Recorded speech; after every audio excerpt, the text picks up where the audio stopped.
Assalamualaikum warahmatullahi wabarakatuh. Kami dari kumpulan 6 ingin berkongsi tentang kisah Israiliyat dalam medan dakwah di negara kita, terutamanya dalam ceramah agama dan pendidikan kanak-kanak. Kisah Israiliyat ialah kisah yang banyak terdapat dalam tafsirul Quran. Sejauh manakah kisah Israiliyat ini menjadi benar, kisah benar ataupun sekadar cerita warisan berzaman dari Bani Israel dan Nasrani yang telah memeluk Islam pada zaman Nabi SAW. Kisah Israiliyat benar menjadi kisah benar jika ia bertepatan dengan dalil hadis Nabi dan juga ayat Al-Quran. Sebaliknya, jika ia tiada sandaran, kekalah ia sekadar cerita Israiliyat. Contohnya, kisah Nabi Khidir, Nabi Nuh, Nabi Ayub dan Nabi Yusuf. Kisah Nabi Nuh. Kisah Nabi Nuh mempunyai dua sisi kisah. Kisah yang benar dan kisah Israiliyat.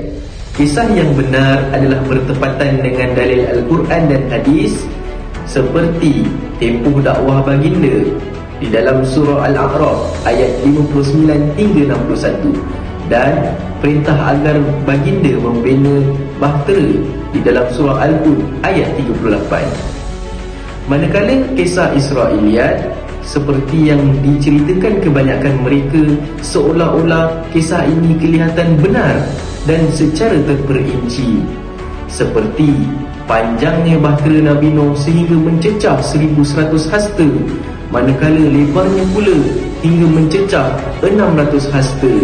Dan bahtera ini mempunyai 3 tingkat, di mana tingkat yang pertama dihuni oleh haiwan-haiwan liar dan ternakan, manakala di tingkat yang kedua mempunyai manusia-manusia, dan di tingkat yang ketiga dihuni oleh burung-burung dan unggas.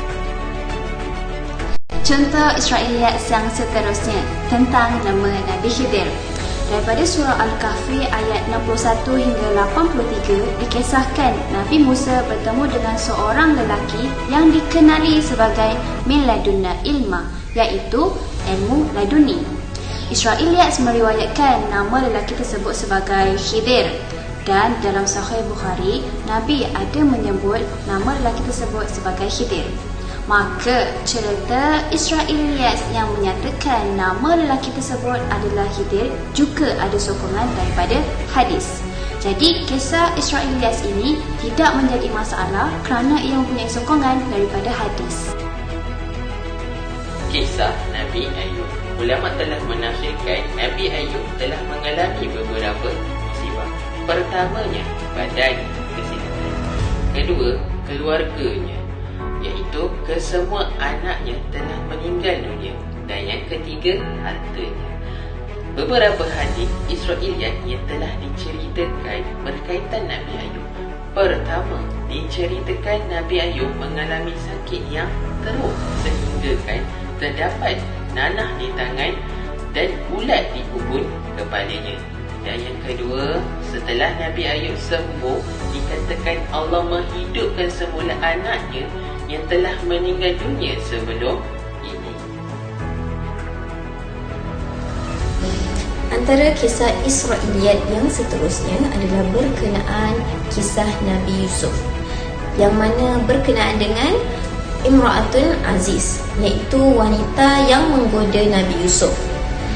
Di dalam riwayat Israiliyat mengatakan bahawa wanita tersebut adalah bernama Zulaiha, akan tetapi di dalam hadis maupun nas-nas Al-Quran tidak menyatakan dan menyebutkan nama wanita tersebut. Sama juga berkenaan isu doa yang terdapat dalam kad-kad jemputan perkahwinan berkenaan doa tautan hati antara Nabi Yusuf dan juga Zulaiha, yang mana dalam hadis maupun dalil tidak mengatakan dan menyatakan bahawa Nabi Yusuf dan juga Zulaiha itu berkahwin. Maka oleh itu untuk kita mengiyakan atau menidakkan adalah tidak boleh juga, kerana tidak mempunyai dalil ataupun penjelasan yang kukuh.